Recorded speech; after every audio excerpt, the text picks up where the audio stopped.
Hello everyone and welcome to another video. Now this is an old Intel Core 2 Duo motherboard bundle. It features a HD 6670 from AMD as well as 4GB of DDR2 RAM, and unfortunately the motherboard is dying. It was ripped out of an old PC and the combined costs of the GPU, CPU and RAM came to about £24.50, roughly $30.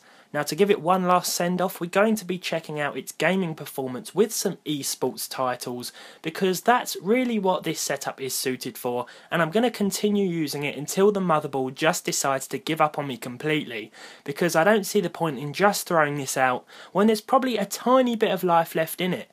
So we fired it up straight into Windows 10 just by swapping out my hard drive, and we're going to see how it performs in a few eSports titles at Full HD 1080p. So first up we've got Team Fortress 2 at the lowest settings to average 60 frames per second, which was very surprising, especially at the price of this build.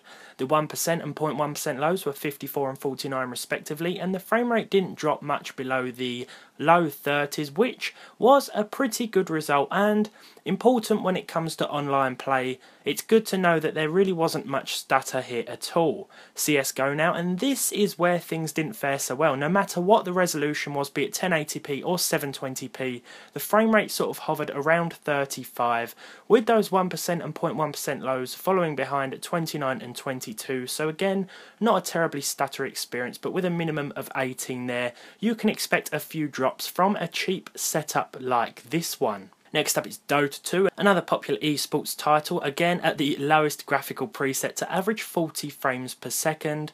Really not much stuttering going on again here, even in these sort of intense battle scenes as you can see on screen right now, although I could imagine that if there was even more happening on the screen this would drop quite significantly, and the time we spent with the game it ran quite well. And although it's not an eSports title, we also tested Minecraft with the fast graphical preset and 6 chunks render distance to average a very surprising 80.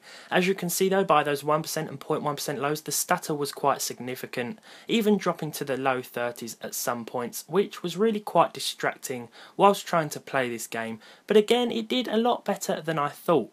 As for Overwatch, because I know you guys were going to ask me about it, what with it being a very popular eSports title, this game didn't fare too well and we had to actually drop the resolution to 1024 by 768, and even then we only achieved 20 frames per second with some intermittent freezing going on as well.